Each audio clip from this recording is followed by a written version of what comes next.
राम राम सभी प्यारे साथियों को स्वागत है आप सभी का आपके अपने चैनल लर्नोलॉजी अड्डा में। जैसा कि आप सभी को पता है, हम डेली शाम को 5 बजे रट्टा मार सीरीज लेकर आते हैं, जिसमें हम पंचायती राज व्यवस्था के 20 क्वेश्चनों को देखते हैं, समझते हैं और याद करते हैं। आज उसी संदर्भ में हमारा प्रैक्टिस सेट 60वां होने वाला है। हमारा प्रैक्टिस सेट नंबर 60 होने वाला है, मतलब हम लगभग लगभग काफी क्वेश्चन कर चुके हैं। तो चलिए आज हम अगले वीडियो में आज के 20 क्वेश्चनों को देखते हैं। और पंचायती राज व्यवस्था के अगर आपने प्रश्नों को नहीं देखा है, वीडियोज को नहीं देखा है पुराने, तो प्लेलिस्ट में जाकर देख सकते हैं और मैं आई बटन में लिंक भी दे दूंगा, वहां पर जाकर आप देख सकते हैं। चलिए आज की वीडियो को शुरू करते हैं, देखते हैं अपने पहले क्वेश्चन को। आज का हमारा पहला क्वेश्चन होने वाला है, राज्य के भीतर राज्य क्षेत्र को राष्ट्रीयकरण खंडों में विभक्त करने की शक्ति किसके पास है? हमारे पास 4 ऑप्शन है, महारजिस्ट्रार, मुख्य रजिस्ट्रार, केंद्र सरकार और राज्य सरकार।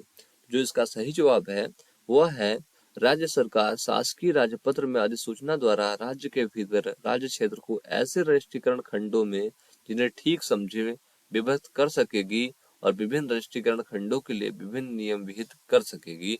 तो ऑप्शन डी हमारा बिल्कुल सही है। डी ऑप्शन, मतलब कि राज्य सरकार राज्य के भीतर सभी का राष्ट्रीयकरण से संबंधित करेगी। देखते हैं अगले क्वेश्चन को। अगला क्वेश्चन है हमारे सामने, राज्य सरकार द्वारा प्रत्येक राजस्व जिले के लिए एक जिला रजिस्ट्रार के अलावा कितने अतिरिक्त रजिस्ट्रार नियुक्त किया जा सकता है?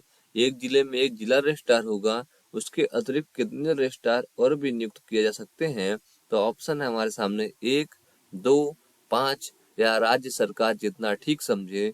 तो जिसका सही जवाब है वह जन्म मृत्यु पंजीकरण अधिनियम 1969 के तहत राज्य सरकार प्रत्येक राजस्व जिले के लिए एक जिला रजिस्ट्रार और उतने अतिरिक्त जिला रजिस्ट्रार नियुक्त कर सकेगी जितने वह ठीक समझे, और जो जिला रजिस्ट्रार के साधारण नियंत्रण और निर्देशन के अधीन रहते हुए जिला रजिस्ट्रार के ऐसे कृत्यों का निर्वहन करेंगे जिनका निर्वहन करने के लिए जिला रजिस्ट्रार उन्हें समय समय पर प्राधिकृत करेंगे।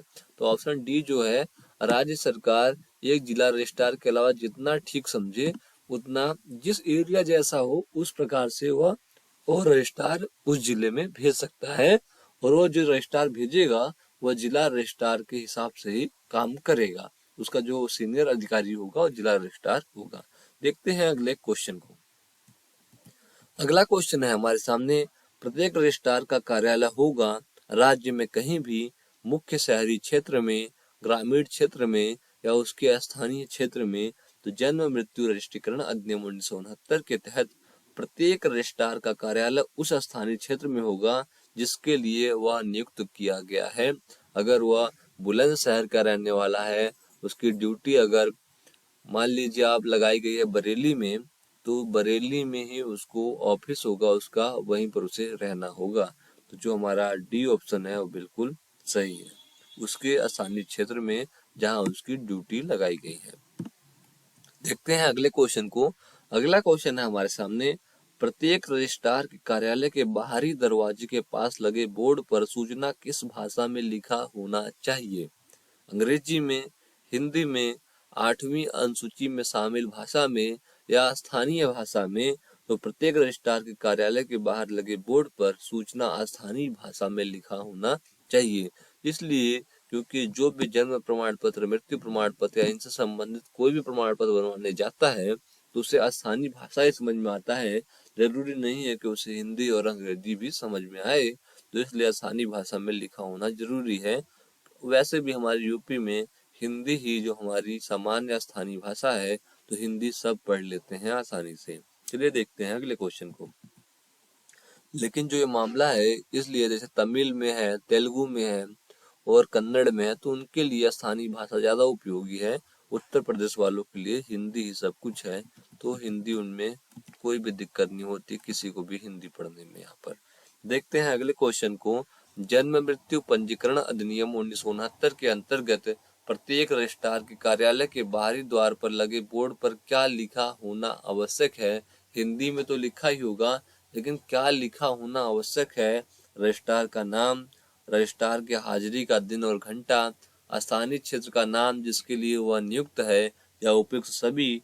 तो रजिस्ट्रार कार्यालय के बाहरी द्वार पर या उसके पास के किसी सहज दृश्य के समान एक स्थान पर बोर्ड लगा होना चाहिए जिस पर उसका नाम तथा जिस स्थानीय क्षेत्र के लिए वह नियुक्त है, नाम और एवं उसकी हाजिरी के दिन और घंटे स्थानीय भाषा में लिखे होने चाहिए।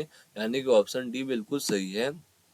उसका नाम लिखा होना चाहिए, वह कब से कब तक उपलब्ध रहता है, मतलब 9 से 5 रहता है, 10 से 5 रहता है, 10 से 4 रहता है, और जिस एरिया के लिए नियुक्त हुआ है, फला तहसील के लिए, फला ब्लॉक के लिए, वह भी लिखा होना चाहिए। तो उपयुक्त सही बिल्कुल सही आंसर है, उत्तर है। ले देखते हैं अगले क्वेश्चन को। अगला क्वेश्चन है हमारे सामने, बच्चे के जन्म का पंजीकरण किया जा सकता है बिना नाम के भी, नाम रखने के पश्चात, उपयुक्त दोनों परिस्थितियों में, या उपयुक्त किसी भी परिस्थिति में नहीं।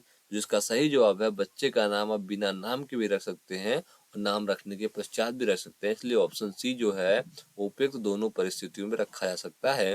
जब आप बिना नाम के कर रहे होंगे तो उस ऑप्शन को, उस कॉलम को खाली छोड़ना पड़ेगा आपको, बाद में आप नाम रखेंगे। तो देखिए, जन्म प्रमाण पत्र का मतलब होता है सीधा सीधा कि आप किस समय पर किस तारीख में पैदा हुए। नाम आप उस पर कुछ भी लिख सकते हैं जब आप अपने बच्चे का नाम रखें तो। चलिए देखते हैं अगले क्वेश्चन को। अगला क्वेश्चन है हमारे सामने, रजिस्ट्रार अपने कार्य क्षेत्र की सूचना किसे भेजता है?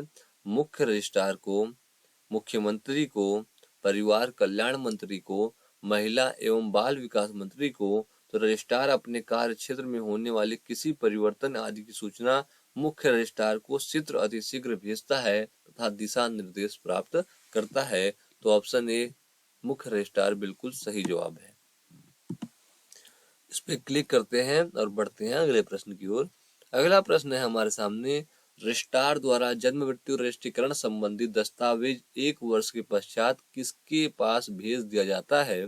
जो रजिस्ट्रार होते हैं वो कागज तैयार करते हैं, रजिस्टर तैयार करते हैं, लेकिन उसे 1 वर्ष तक अपने पास रखते हैं। 1 वर्ष वो किसके पास भेज देते हैं? हमने पिछले वीडियो में भी ये क्वेश्चन देखा था। तो रजिस्ट्रार जन्म मृत्यु रजिस्ट्रीकरण से संबंधित समस्त अभिलेखों को अपनी सुरक्षा में रजिस्ट्रीकरण वर्ष के पश्चात 1 वर्ष तक रखेगा तथा उसके बाद जिला रजिस्ट्रार को भेज देता है। जिला रजिस्ट्रार के ऑफिस में फिर वह रखा जाता है। तो ऑप्शन ए बिल्कुल सही है। अगले क्वेश्चन को देखते हैं। अगला क्वेश्चन है हमारे सामने, जन्म मृत्यु रजिस्ट्रीकरण अधिनियम 1969 के अनुसार मंडल स्तर पर सर्वोच्च पदाधिकारी कौन है?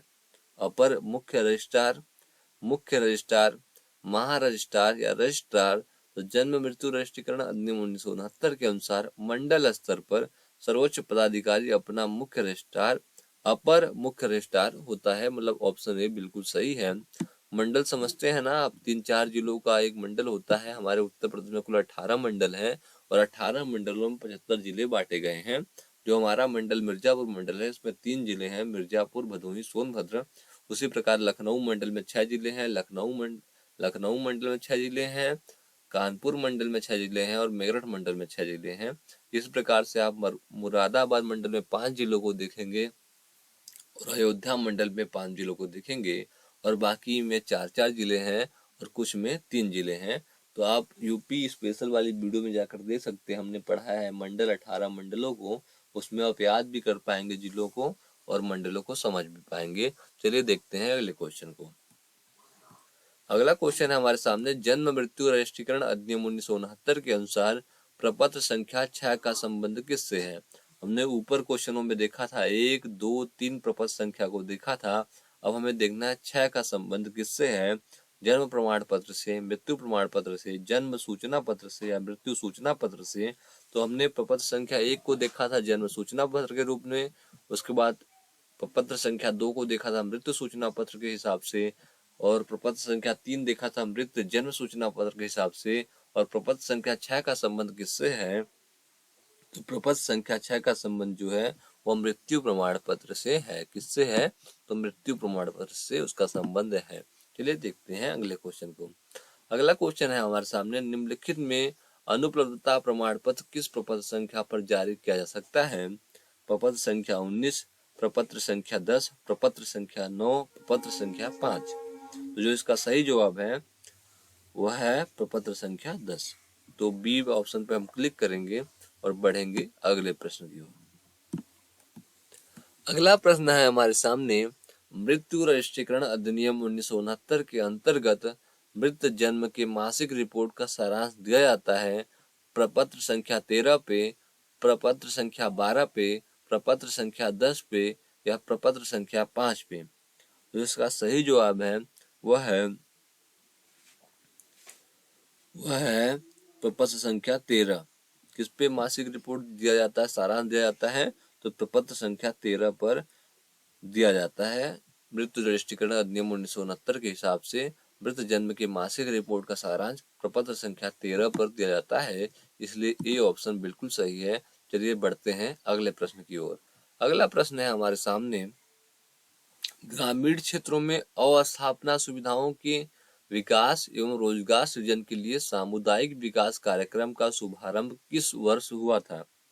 वर्ष 1955 में, वर्ष 1954 में, वर्ष 1952 में या वर्ष 1951 में? जो इसका सही जवाब है वह है वर्ष 1952 में। ये जो प्रोग्राम बताया जा रहा है सामुदायिक विकास कार्यक्रम CDP कम्युनिटी डेवलपमेंट प्रोग्राम या 1952 में, और भारत जब आजाद हुआ उसके बाद ग्रामीण क्षेत्र के विकास के लिए पहला प्रोग्राम था। 1952 में इसका स्टार्टअप हुआ था। चलिए देखते हैं अगले क्वेश्चन को, देखते हैं अगले प्रश्न को। अगला प्रश्न है हमारे सामने, ग्रामीण विकास विभाग की स्थापना किस वर्ष हुई थी? ऑप्शन है हमारे सामने वर्ष 1995, वर्ष 1970, वर्ष 1992 या वर्ष 1974। जो इसका सही जवाब है अक्टूबर 1974 के दौरान ग्रामीण विकास विभाग खाद्य और कृषि मंत्रालय के अंग के रूप में अस्तित्व में आया और 18 अगस्त 1979 को ग्रामीण विकास विभाग का दर्जा बढ़ाकर उसे ग्रामीण पुनर्गठन मंत्रालय का नाम दिया गया।